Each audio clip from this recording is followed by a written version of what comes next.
Sama anak sa Espiritu Santo. Sabi nalay kong mamahal ang mga Diyos, ikaw ang buhat sa langit o sa yuta, sa mga kita o sa di nakita.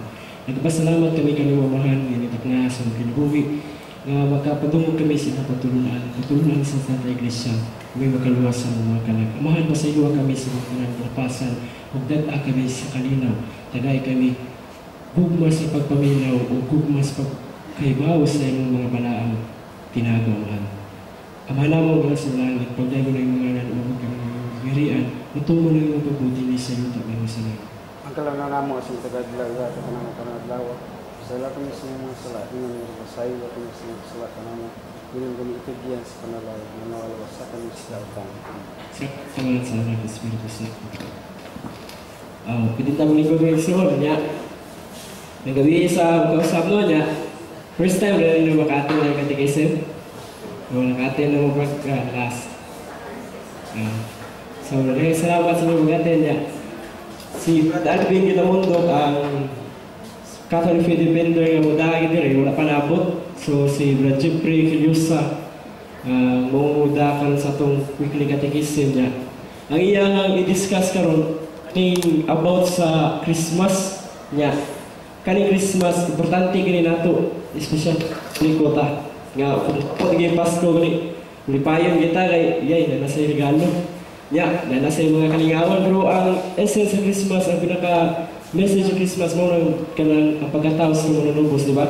Wala nga, karong kabiuna, kalipay na ito nga na itong maayo kasi na nga apologies, para pag tinaw na ito, bahay niya ni Pasko. Kaya kumutan na nga yung reliyon, kinauban yung reliyon, may Pasko. Kumutan unta, sister nga, kano Pasko mo, mabasa mo sa Biblia? Yung mga tanya, kano December 25 man? Mabasa mo sa Biblia na December 25 na Pasko? Natawa ang manunubos. So, kung may bawa na, kung nag-ingon nga, kanang ingon si San Pedro sa unang Pedro 3:15, pagpalandam ka mo sa palubag sa tarang mga tana bahay sa paglaom. So, hindi ka katubag sa paglaom na nasa imo nga karon sa pagkaluwasan nga gunyagan kay isip Katoliko, pasabog nga kay paglaom. Pero man, kay pagpangutana sa imo nga bahin sa imo paglaom nga na kay bus, tapos ang hindi ka pasabog na nga isip. Usahan paghigugmas mga butang pag-uwi. No? Pagkakaw, kay kasayuran ba? So, kung ganito may gugmas sa Diyos, ayun sa Diyos, mas maayong maminaw ta nya ihatag ato itong tibok kasing-kasing atong pagkatato atong pagkatao ining tagnas ng ginabuhi nga pista adungog nita sa maturan ayon sa Pasko. Wala dili ko magangan ihatag ang budget regulars sa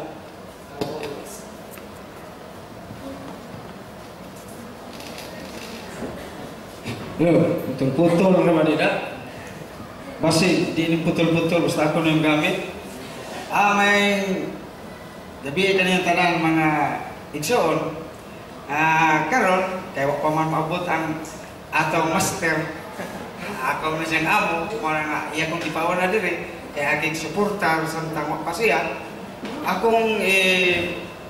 karong karang tima nga akong ipaambit ka ninyo, mao kining mahitungod sa pagkatao sa atong Ginoo. Kay daghan man gud sa atong mga kaigsuonan, wala pa gyud kahibaw kung unsay hinungdan ngano nga atong Ginoong Kristo nianhi gyud sa kalibutan. Mao kana nga sa Biblia, kumon kining teksto ha kanang labi na sa mga born again, mga baptist, kumon kining bersikulo ha, kanang Juan 3:16. Timani din na ninyo, mo nindot kina nga teksto kay para sa atong para sa nga ato ning timan-an kay unsay giingon diha tungod sa dakong gugma sa Dios sa kalibutan sa paagi nga iyang gihatag ang iyang bugtong anak dinhi sa kalibutan aron bisan kinsa katong mutuo makabaton sa kinabuhi nga walay katapusan. Sa ato pa iya gining sulti dinhi tungod sa iyang gugma nato iyang gipadala iyang bugtong anak. Unya iya bala ning gihatag Dito ihatag iya giitsa gikan sa langit padung sa yuta. Wow, iya gini gipaagi ko sa kababay. Kini babayhana usa ka birhen gitagna na ni daan sa dang tugon sa Biblia, gitagna na ni daan. Nag-ingon diha sa Isaiah 7:14 nga ang Dios gayon mo maghatag og timaan nga usa ka babae mag-anak o usa ka batang lalaki, usa ka birhen manganak o usa ka batang lalaki o kining batang lalaki paganganlan og Emmanuel. Nga ang kahulugan nas 1:23 sa Mateo, ang kahulugan sa Emmanuel, Dios nga naguban kanato. Klaro kayo nga dunay plano ang Dios nga ihatag iyang bugtong anak alang sa atong kaluwasan. Mo ba tayo na hinungdan nga doon na tayo mga exchanging gift?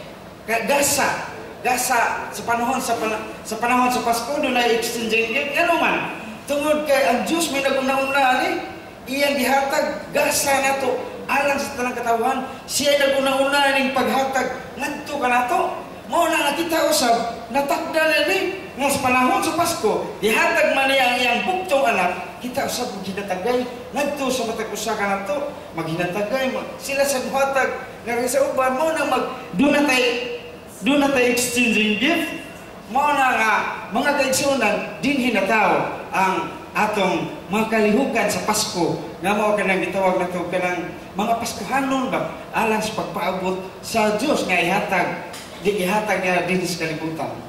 Unya pag-abot sa tukmang panahon nag-ingon din sa Galacia 4:4 atong basahon kay basig mo ingon mga istorya ni wa man ni kuan sa Biblia atong basahon nas Galacia 4:4. Galacia 4:4. Nag-ingon din mga kaigsunan.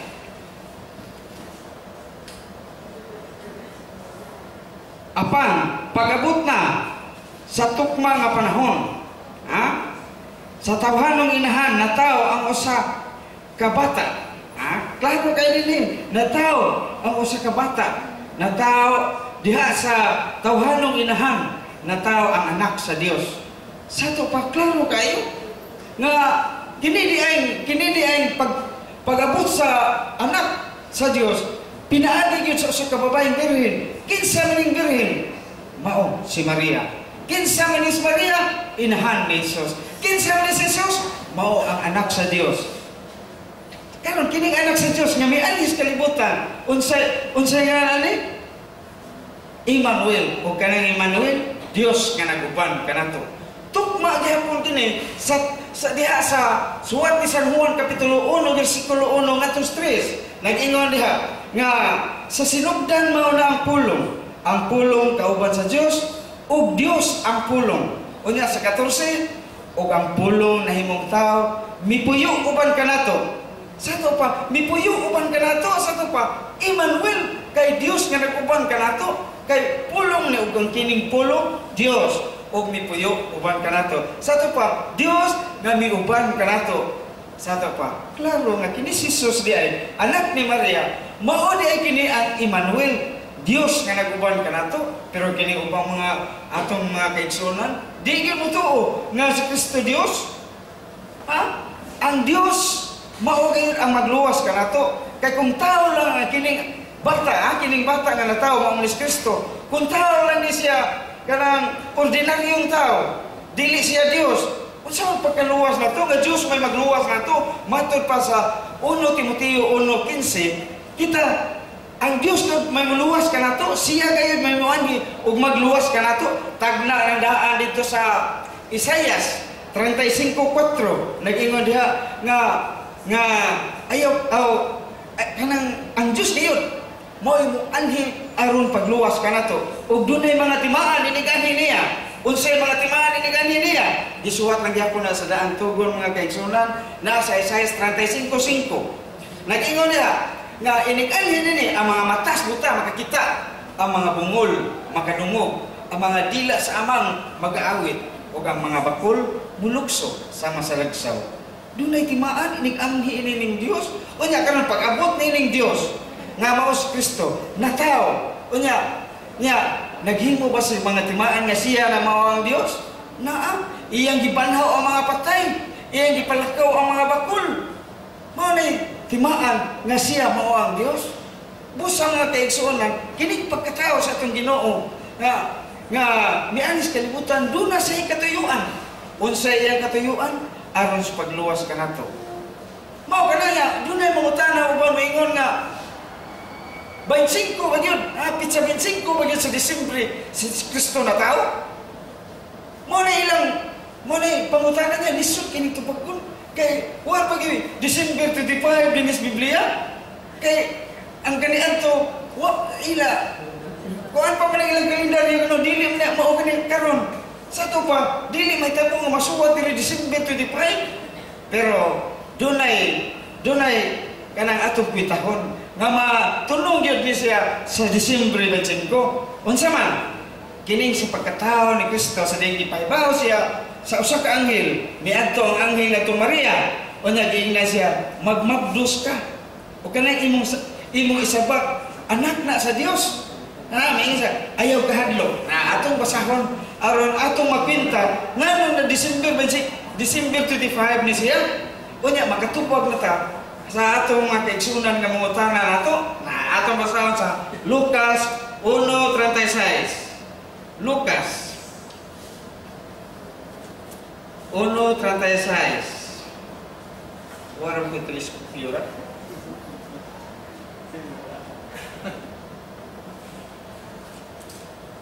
pwede ka dibasa ba?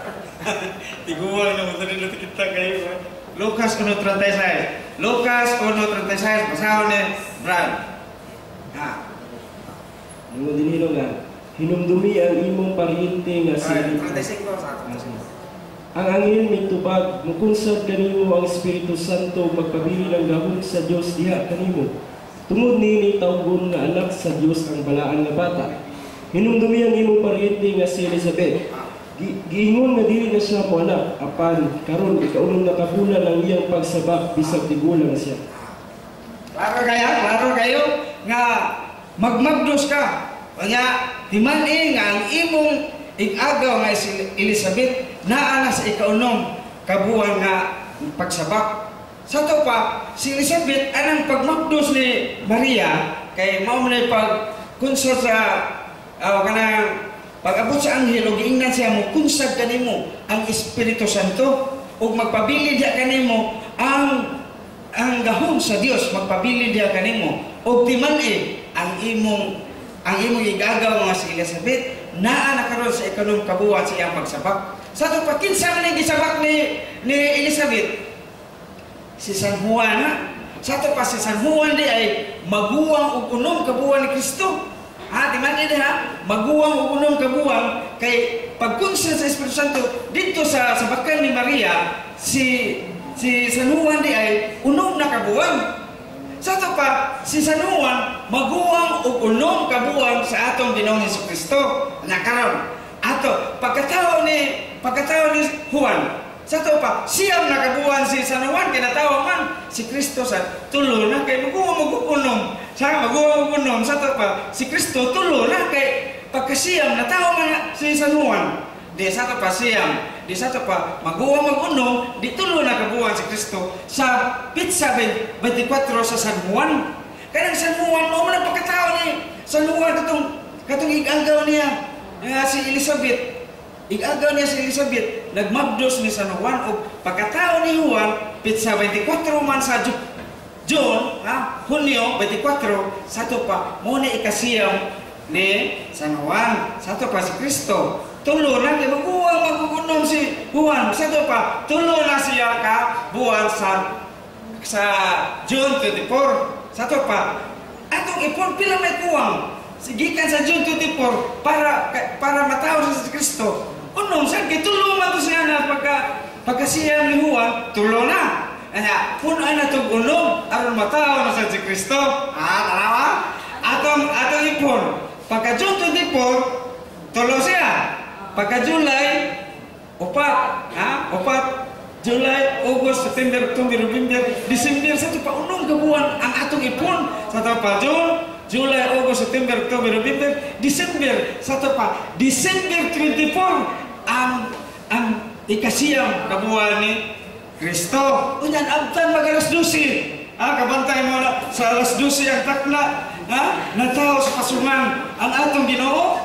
Busa sa adlaw nga sa adlaw 25, sa pitsa 25 sa Disyembre, nataw ang atong Ginoo. Busa husto gyud ang pintada. Bisag dili nato mabasa ang December 25, basta nakahibaw ta kung asa nato ibase ang iyang kanang pagkatao, ang pagkatao ni Juan. Kay si Juan unong kabuwan maguwang sa to pa kay John man, klaro kayo nga kuwang na lang unom o ating mo siyam sa si Kristo sa to pa sa pag-December 24, December 24, siyam na siya, diha na tao punta sa 24, naabtan man og alas 12, mauna nga, December 25. Mga kaigsunan, klaro kayo, kung doon ay mga tala to, ngano, pizza 25 na sa Disyembre, makatupag na ta, makatupag na ta, ingna gano'n na, si Sanoan, maguwag unom, nas Biblia, na umaguwag unom, ang imong igagaw unom, na anas ikaunong, kabuwan, nagsapak siya, kanya karon, nag-ingon man niya sa Gracia, pag-abot sa tukmang panahon, sa tukma gini, mga tukma gining panahon ang ilagay, kay, onsa may tukma sa kanang matao ang sa katao, di ba? Siyam kadlaw o siyam kabuon. So ito pa, kay tukma ang panahon, pag-abot sa tukmang panahon, natao ang anak sa Dios dito sa Oscar babay. Pero kay tukma man, di siyam yun. Kanya karon, kay kung dili ni mo siyam, dili man matukma. Wala nga siyam gini. Siyam gini ka kabuan, mana nga si Sanuan, maguwang magunong, sa ito pa, ihatag unong para mo siyam sa si Kristo. Nga pag siyam ni Kristo, mo na naabdan mag-alas 12, natawa siya, mo na nga, December 25, adlaw sa atong Ginoo. Di nila ko ito mga kiksunan, ginan lang atong master. Ano na niya mga pumunta na? Anda ng pagkabag.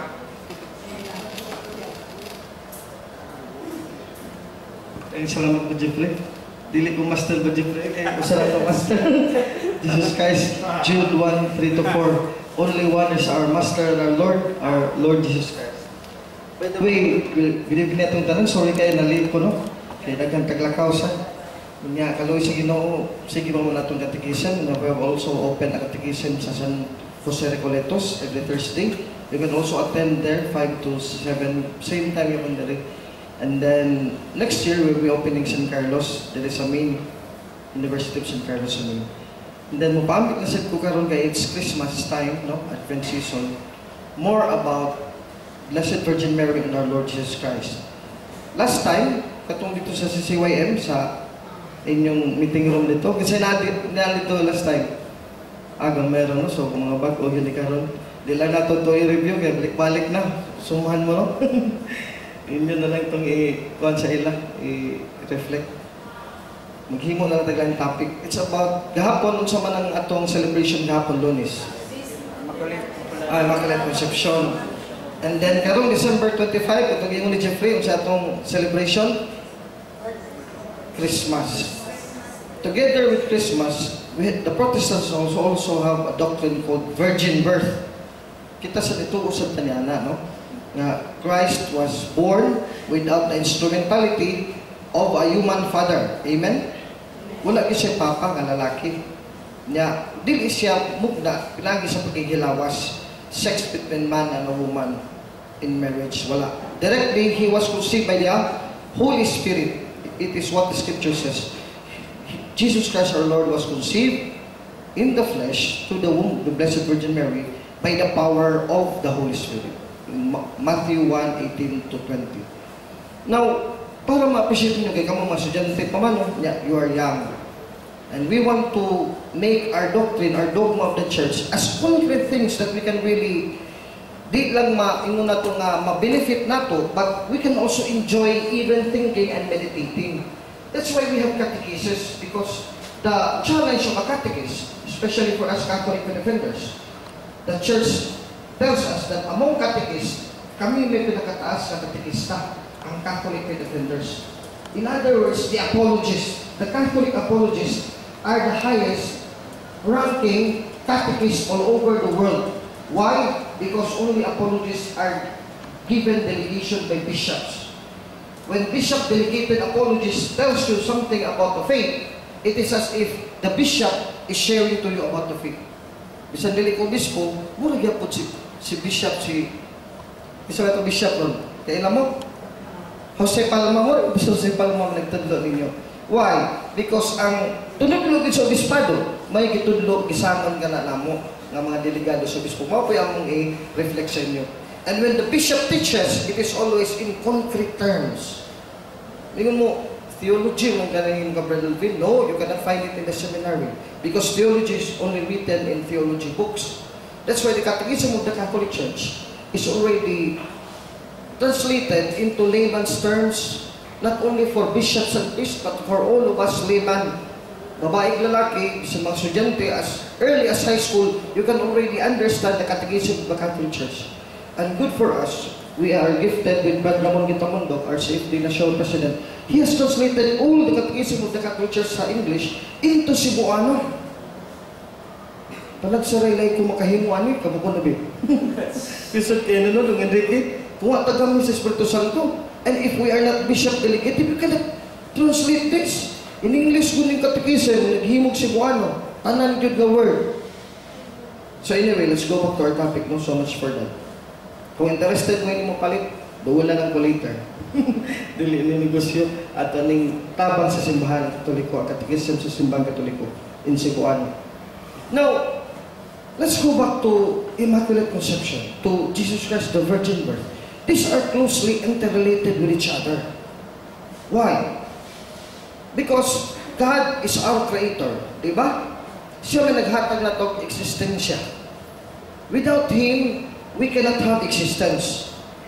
If we read in Revelation chapter 4, verse 11, that is why all creatures in heaven and earth should give Him thanks, praise, and glorification because of His being Creator, who created everything that is around us, and everyone was angels and men.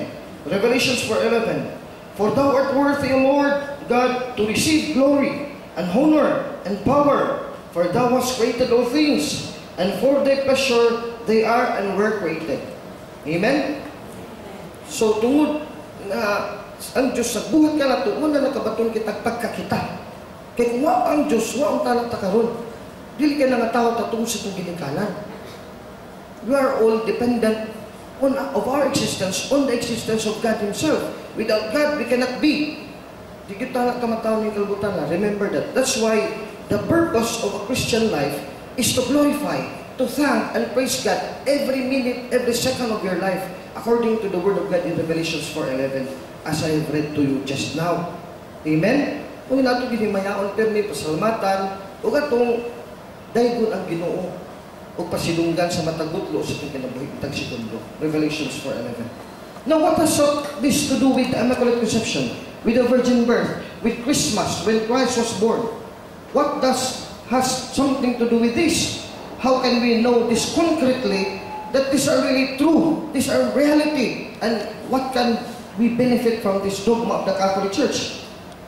Now, going back again, we are all creation, we are part of creation. Kabalutan na binuhat ka, wag kang mutungha diri kay tungha lang sa itong kabubuton, ni sa kabubuton sa itong gidikanan sa itong lolo. Kung dili, way labot sa kabubuton sa itong gidikanan, di patungha kita sa Diyos. Musugod kung sa dili itong gidikanan, we have to exist because God has given an existence from this time on, katong pagkatao na to, hanto sa mamatay kita. And it is already determined. No?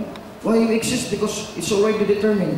Let me read in passing Acts chapter 17, verse 26 to 28.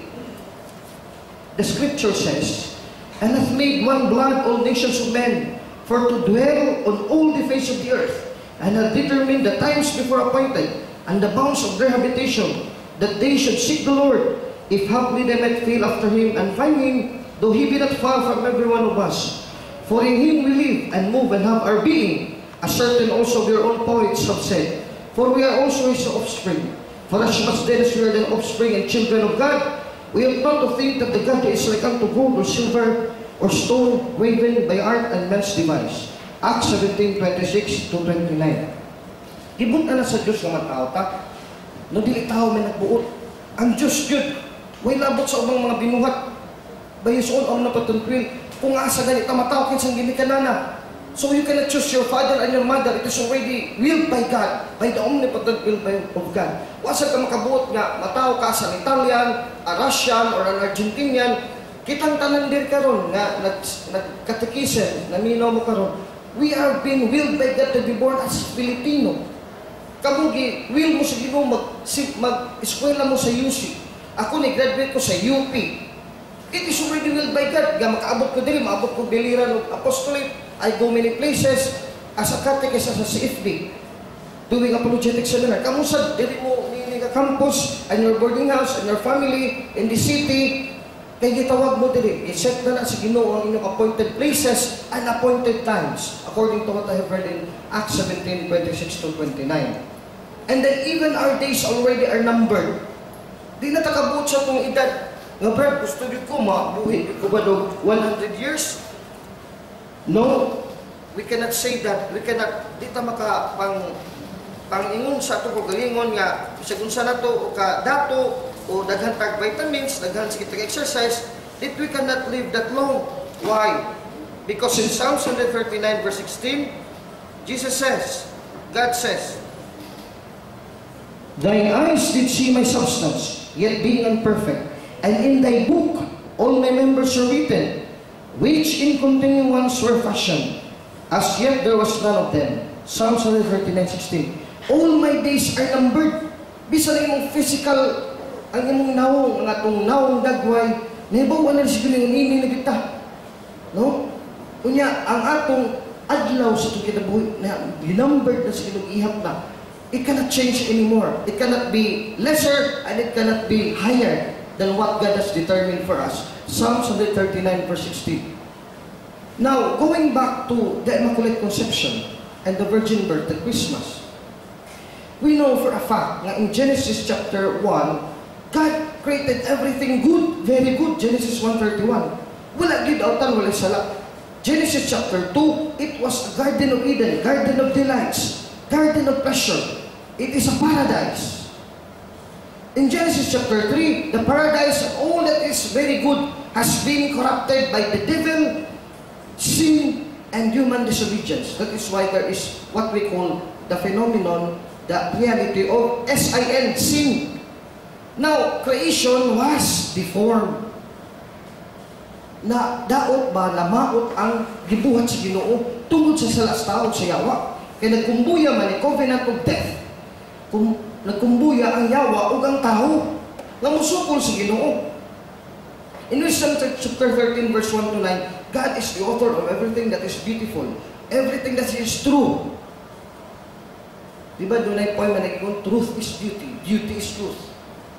This all I know and this all I need to know. Actually, that is true. Actually, true beauty is truth. And truth is true beauty. Di ba takasabot na ano kay batanon pamanta? But that is a reality. Kanya ang truth na sambugan man nagbaka, falsehood, lies, sin. So what is beauty becomes? It becomes ugliness. It becomes darkness. It becomes, the world is corrupted. Manang nangataw ta, wa tay saktong height. Ay Papa Jeffrey, General.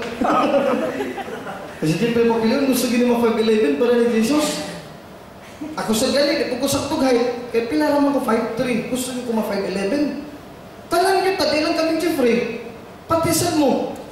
I'm sure. Nagadiban siguro na sakit, luwi kaya no? May kay tanaw outside, but internally, may sakit. Doon ako na-chat sa Facebook.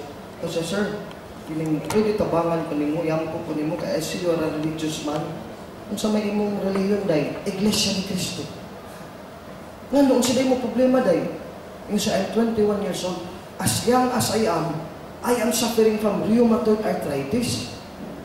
Handog ko sa among simbahan sa Iglesia ni Cristo, pero di man ko maayo sa sige ko ampo sa mga Ginoo. So gikatikay sa ko sa chat room, sa chat box. Ngayon ko sige lang, halaran takag mga novena para nimo, pero you have first to believe that Jesus is God. Hantod karon pa sa mo reply. Ako sige tang Bible verses about the divinity of Jesus. Because Jesus is the one who will heal you, you must believe in His being who He is. He is God who saves you, who heals you. He is God who created you. Sige lang, ato na napalab yun. Now, the creation was destroyed. Not totally. It was corrupted, yes, but not totally. Now, God in His omnipotent will, bisan pag-iunan na itabo, from the time of Adam, naabot na lang sa flood in Genesis chapter 6, Genesis chapter 7, nga gilulupan sa Ginoo kay hukdo ng tao, nabilin si Noah, kaliwat gyapon na ni Eva, makasasala gyapon, although the scriptures says in Genesis 6:9, Noah is righteous and even his family is righteous. Mga matarong na sa ilang panahon. But still, nagpadayon, dili mga matarong nga kaliwat, mga binhi nga, mga dautan, hantod siya kung panahon karon. Until the end of time. Because in Romans 5:12, Scripture says, sin entered into the world. That's why everyone has to die, because everyone sinned. Pinagi sa katao, misud ang sala. Sa tibo kalimutan, ug mikay lang ang salas tanan. Mo hinungdan ng tanan mamatay, kanang tanan tao nakasala man. Mo nang gitawag nato original sin. Romans 5:12. Now, para experience nato concretely that God really created, it is paradise. Atheists would contend the scriptures, this book is full of myths. This is a lie. There is no God. There is no paradise created by God in Genesis 1-3. There is no concept of heaven and happiness. There is no tree of life. What we believe is in Genesis 3, man is already like this. We're already ugly. We're already sinful. We're already very gubot pa kayo itong kalibutan pa itong kinabuhi. Mura na nabawaan sa atheists o sa mga skeptic to the scriptures. But to prove to you, literally and concretely, that God really is our creator, God really did create a primordial paradise before this world has become corrupted by sin, by the devil, and sinful humanity. God really created a paradise. Why? Because God created the Blessed Virgin Mary, the Immaculate Conception, without sin. God created in His omnipotent will, ibutan dito sa wog, ni Saint Anne, ni Santa Ana, ang iyang mama, ang lola ni Ginoong Kristo, nag-preserve itself from stain of original sin. Amen? Ang iyang papa, si San Joaquin, si San Ilakim, makasasala. Si Santa Ana sa dili sa perfect, doon na sa kakulangon, doon na sa imperfection. Pero God has created a new creation. Nga, sa Old Testament, gi-create niya si Adan. Pero gibaling niya, ang new creation karon, giuna na niya si Eva, si Mama Mary. Unang we always see Mama Mary as the greatest of all saints, because accepting Jesus as true man, He is also true God. Si Mama Mary, dili God. He is true woman, He is true human, true man. But she is created as the new Eve of this new creation of God, proving once and for all against skeptics and atheists and disbelievers, non-believers, that God really created a paradise before. Doon na yung tao na konkreto siyang kinabuhi, kasi taguangkan, pagkatao niya, huwag kasala. Mga nangita mo sa paradise, huwag kasala.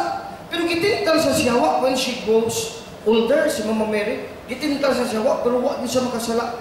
She is the new Eve of creation. And from the new Eve, now comes the new Adam, from the womb of Mama Mary, without the instrumentality of any human father. Amen? O wala siya lalaki nga papa, nga tatay. Unya, natao siya dito sa gangka ni Mama Mary, he is the new Adam. Unya, new Adam kay wa sa siya sala si Kristo. Amen? Wa siya sala nga itong Ginoo. So mo to siya new Adam, kang gimod new Adam.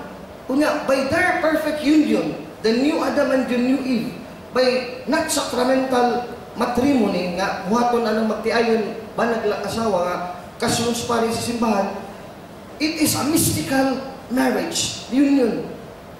Mystical gani, spiritual, not fleshly, purely spiritual. Kaya kada kung sacrament covenant of marriage, napoy fleshly anak.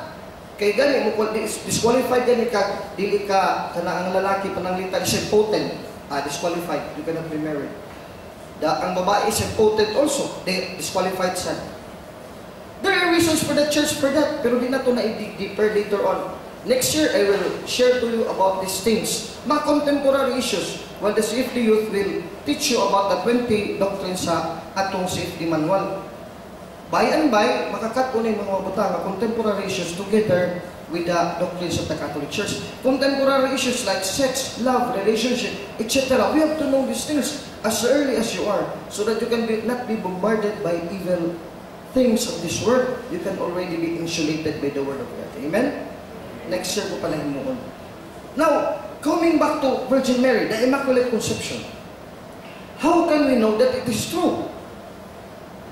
We have only in the scriptures revealed by God in Isaiah 7:14 and Isaiah 9:6, which says, nga naaraman na sa Bible verse, unya saan ka pagkabalo, nga naman takakita ng Mama Mary, tuan naman kuno sa langit, unya karon saan ba ito pagkabalo, nga tinuod na, puro naman na istorya. Therefore the Lord himself shall give you a sign. Behold, the virgin shall conceive and bear a son, and shall call his name Emmanuel. Isaiah 7:14, this is also quoted in Matthew 1:21-23. Isaiah 9:6 says, For unto us a child is born, unto us a son is given, and the government shall be upon his shoulder, and his name shall be called Wonderful Counselor, the Mighty God, the Everlasting Father, the Prince of Peace. Of the increase of his government and peace there shall be no end upon the throne of David, and upon his kingdom, to order it and to establish it with judgment and with justice from henceforth even for forever. The seal of the Lord of hosts will perform this. Isaiah chapter 9, verse 6-7. Naaram na sa Bible, Brother Alvin. Amo, kasi nakakita ninyo ni Mama Mary diri, ang gani mo pakita yung vision, kita mo gumong Mama Mary, di ba? Wakman. Did you ever talk with Mama Mary? Or, ako to lang diretso, did you ever talk with Jesus Christ? Raise your hand kung naka-istorya ni Jesus nga. Parahin ako karon ba, nag-istorya ko ninyo.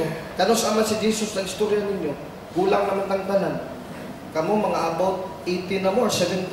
Sa inyong 18 years of life, as a student in UC, since nakamatgon mugbuot, kanos aman nag-istorya sa inyo si Mama Mary, si Jesus. Gawas kung si Kibuloy mo. No? Dahil si Kibuloy, istoryahan mo ko na siya. Gawas si Joseph Smith, kung propeta sa Church of Jesus Christ of Latter-day Saints, sa Mormons. Nga, God the Father, yun nag-istorya. Huwag kita istoryahin ni Mama Mary o ni Jesus Christ. Gawas si Sister Faustina and other saints. Mo ganina, isod kayo na ito prebahon. Isod kayo na ito tuhuan. This faith, ngayon sila theology na sa Katoliko, narana sa seminary books, sa Catechism of the Catholic Church, in the scriptures, in the Bible, but we don't know anything about it. May sura, no? We have to know these things kaya para ma-appreciate na ito. Kaya huwag magkita kasulat sa Mama Mary nga, doon din ako sa Immaculate Conception. Aside nila dito sa katong tulo ka bata, no? Dito sa Fatima. Oh, Jesus Christ said, si Sister Faustina ginan, I am the Divine Mercy. O kitawa man tayo na, Alvin. Oh, kinsa ka? Ako si Jesus Christ, I am the Divine Mercy. Huwag yun na mahitabo. No? Makakita tayo mga pictures. How can we know these things? Actually, these things of faith are mysteries. To tell you directly, we cannot know exactly these things. As we know, we see the ceiling of puti with pintal, not concretely directed, but with the eyes of faith. Why? I tell you, my brothers and sisters, kamo mga estudyante, kini nga mga butang, it will only be concretized if you believe in these things first. Because this can only be experienced through faith. Pinagkira-kilig pagtuo. Walang isaway ni sa mga mga atheists, mga scientists, nga ang ilakab, kay balaw, kay dinin concretely things nga makita nimo materially and concretely, diya din sa mata, in the five senses, matouch ni mo si Mama Mary, matouch ni mo si Jesus nga, banhaw na giday siya, mo pa ka mo tuo sa man St. Thomas, in John 20:27-29. Ngayon si Thomas, kung di gani ko kahikap to Kristo, sa iyang samad, di ko mo tuo. Ngayon si Jesus nga nabanhaw na, Thomas, stop doubting. Touch me. Ngayon si Thomas, paghikap niya, ala, tinuod man. Naman tuloy sa mat si Kristo niya, banhaman, buhi man. And he shouted, my Lord and my God. Ingon si Jesus Christ, blessed are you, John 20:29. If you have not seen, and yet you believe, you are more blessed than those who see and believe.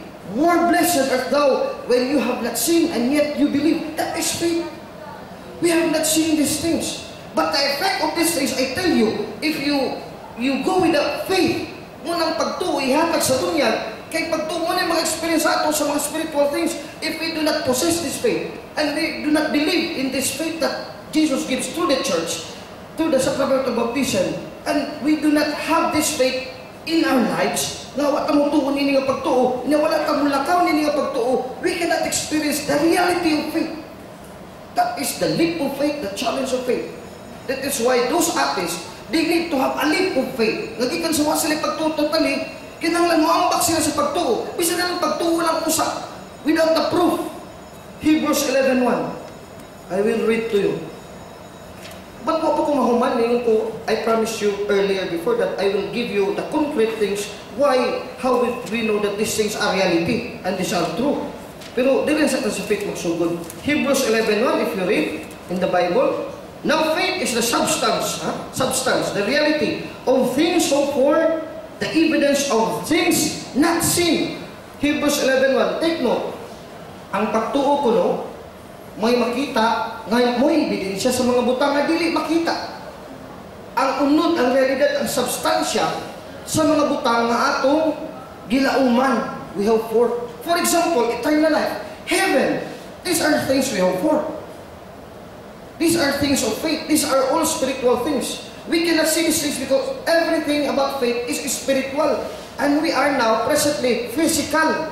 But we need to understand that although we are physical and these things about faith is spiritual, Hebrews 11:1, yet the spiritual has dimension within the material world of man, his body and soul. That's why Christ became man. John 1:14. In the beginning was the Word. The Word is spiritual. You cannot say He is God. The Word was with God, with the Father. The Son was with the Father. And the Word, the Son was God. In 14, the Word of God, the Son of God, God the Son, became flesh and dwelt among us. And we have seen His glory, full of truth and grace. John 1:1, 14, 17. Now, naalala nila yung pagtuo. Kamu na bunyagan mo, sama lang ko doon yung pagtuo. Ari na talong sa concrete. Nganong may balong covered alvin na tinungod din. That is why we do not fully fathom these things 100%. Because although we have faith in us, in every one of us, lain-lain tagsukod, measure of faith, according to Ephesians 4:7 and Romans 12:6, we have different measure of faith. Romans 12:3-4. Ikaw, lain kag pagtuo sa imong amiga, although nagtuo the same things, the dogma and doctrines of the church, pero ang kadaghanon sa mong pagtuo, kakuskon sa mong pagtuo, lahi niya, lahi siya nimo, lahi ko ni Brother Jeffrey, although pareha mi si FD, lahi-lahi kitag sukod, dili ta pareha nga equal, nga full of faith like Jesus, like Stephen, who is full of faith and grace, because of sin. Nga naman sa lain-lain, Brother Alvin, lain-lain matag sala. Kamu, mga bata pa, gamay pa mong sala. Ang daghan mga tigulang mga badlungon, nga naman tigulang mga tao, Brother Alvin, mo nang nana sa pesuan. Kaya nagkadako sila, nagkadagan nila sala, mo nang ilang faith, nagkakunhod, ang sala nagkadagan na darkness of sin dominates their life, spiritual and even physical. Muna nagkadaot sila, nagkahuko ilang kalag, kay tungkol sa sala mo, sad kamo, you are grounded of faith, although capitalized mo of faith 100% when you were baptized, when you were a baby. Pagkadako na nakulot tungkol sa sala, because you know things, many things about the world, the flesh, the world, and the devil. In 1 John 2:16-17. Karon, balik ta diri, how to concretize?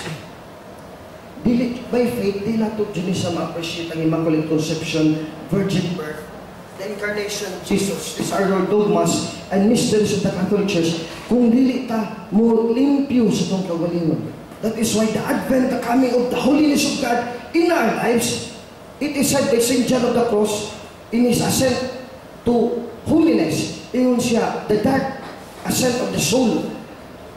We have to purify our soul to enter the dominion of the holiness of God.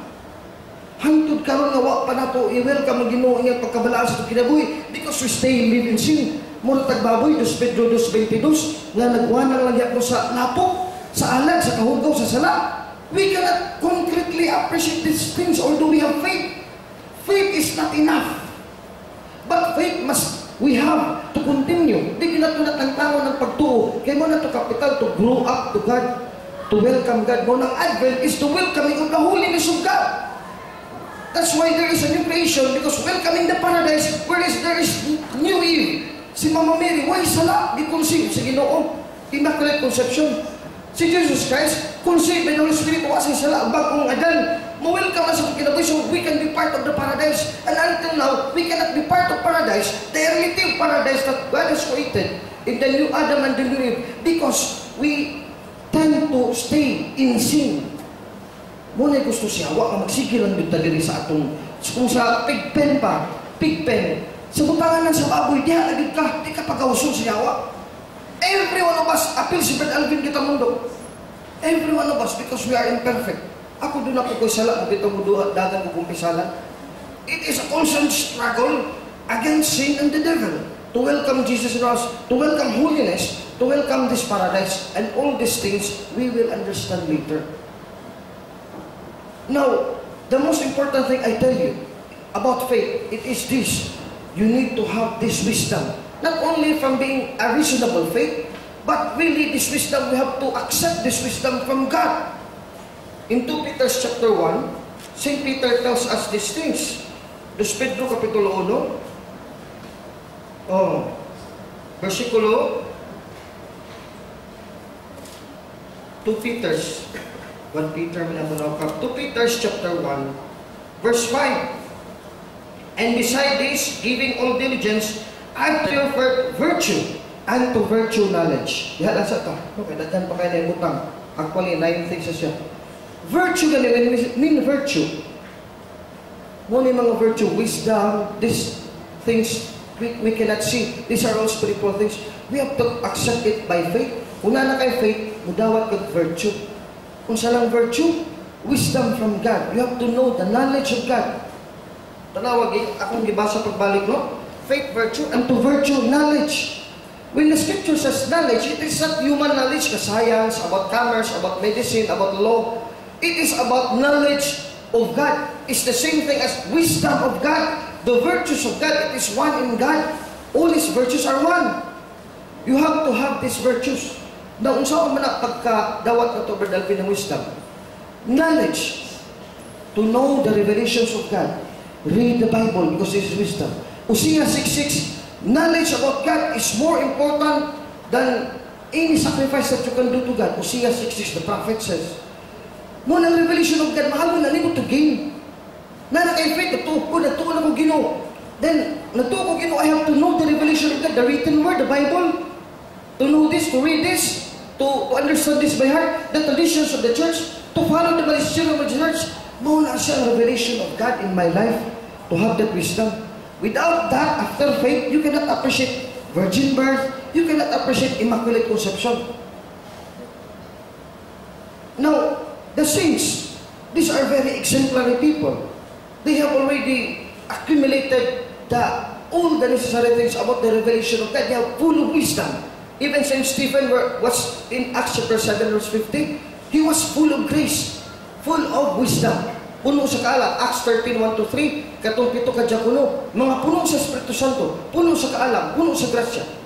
Wala na atong gusto mahitabo sa itong kinabuhi. That's why we have to know the will of God through the church, because we will grow into the stature of Jesus if we always accept by faith all this wisdom of God taught by the church. Ephesians chapter 4, verse 16. Efeso kapitulo 4, versikulo 16. From whom the whole body, fitly joined together, speaking the truth in love, may grow up into Him in all things which is the head, even Christ. From whom the whole body fitly joined together and compacted by that which every joint supplies, according to the effectual working in the measure of every part, maketh increase of the body into the edifying of itself in love, until we become the full measure and stature of Christ. Ephesians 4:15-11, speaking the truth in love.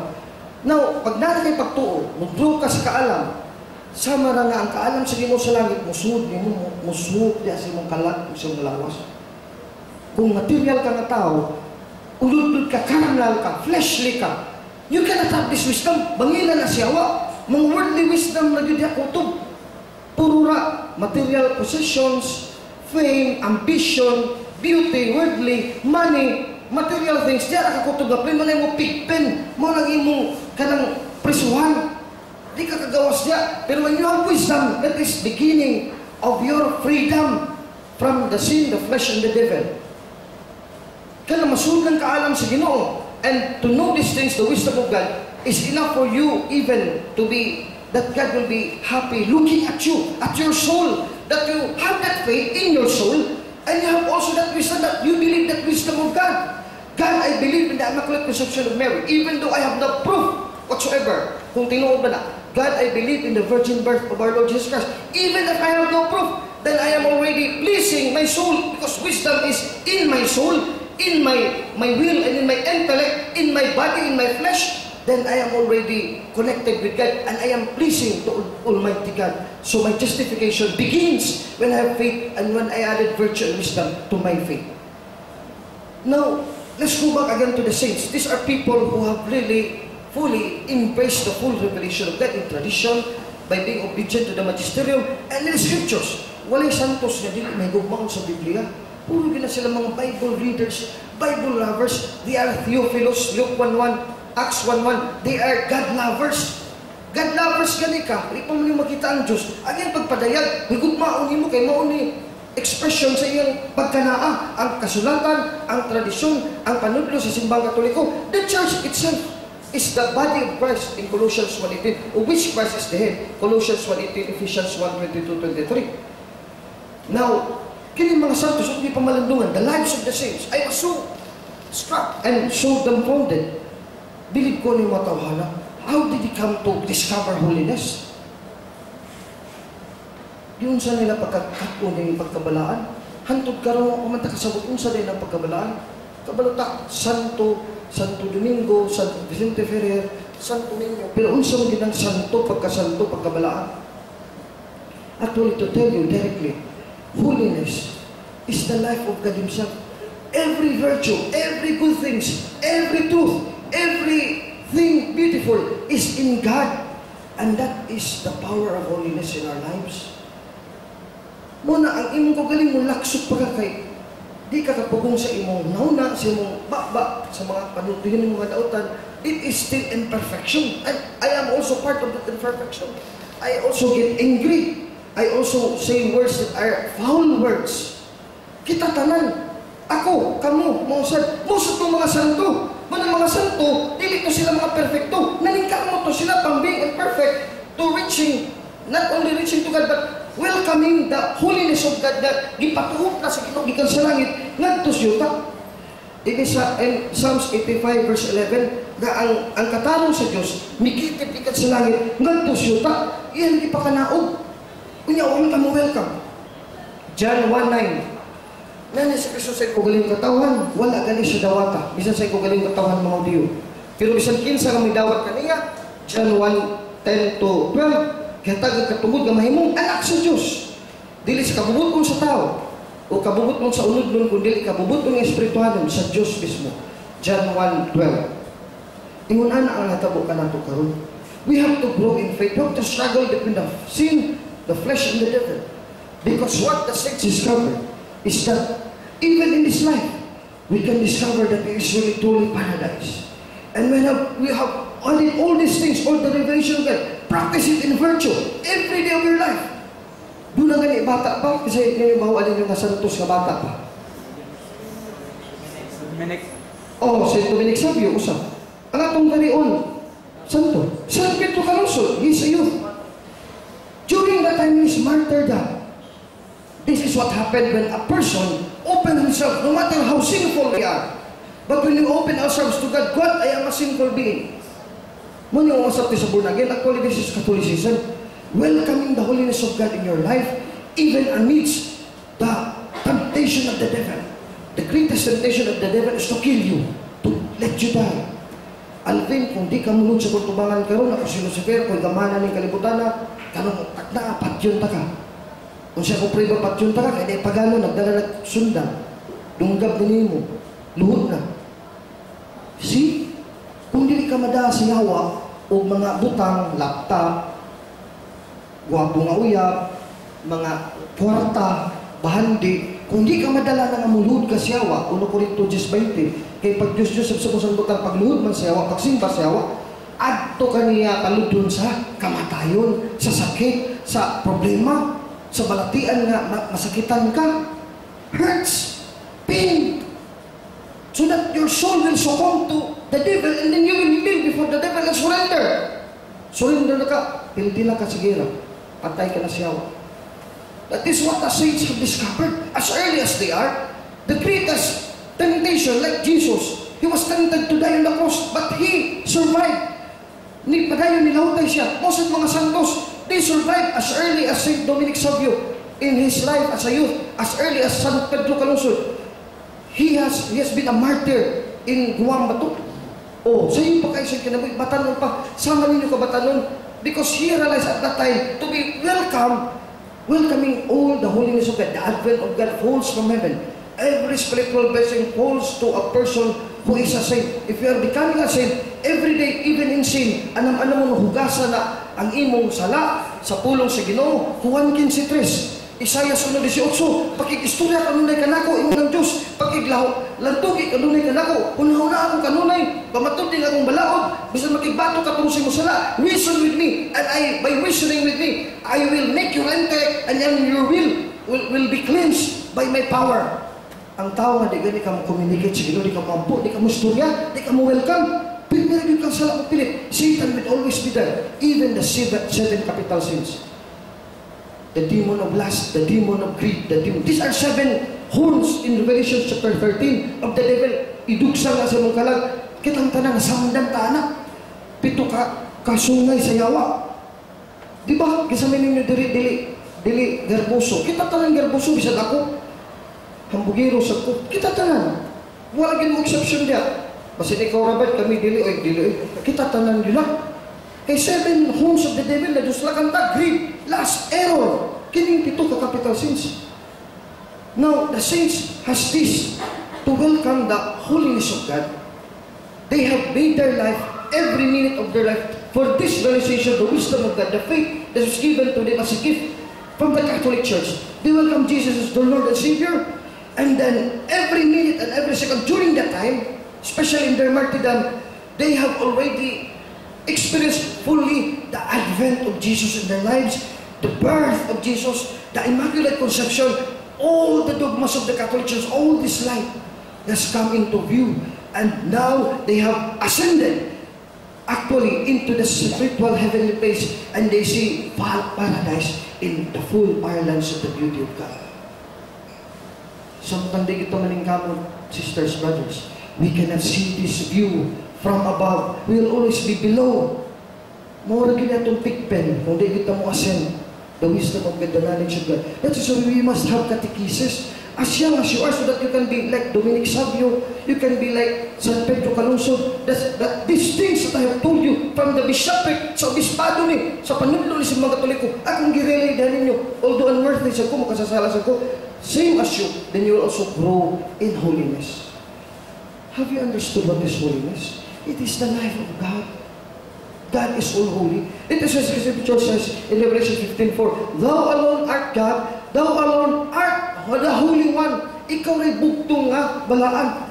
Kita, puro na nakaambit sa pagkabalaan sa Diyos, nga bugtong balaan. Kanang hulinis mo ng virtue, the life of the Trinity, the life of the Holy Spirit, the life of God Himself. It is holiness. When you have the life of God, then you see the world as paradise. You do not see ugliness anymore. You do not see the sin anymore. You do not see these things. Di na ka mahaylo ini mga butanga. Kay ang godlike characteristics na naman mo, you control everything. That's why the fruit of the Holy Spirit, before I end this catechism, remember this, brothers and sisters, in Galatians 5:22-23, it has always been the teaching of the church that when you have the spiritual life of God, the Holy Spirit in your life, you experience these things concretely. Muna akong ngayon nga concretely. Kung saan ang concrete ba, Alvin? Aning na ni maklay sa mata ko sa nato. Ako, sinong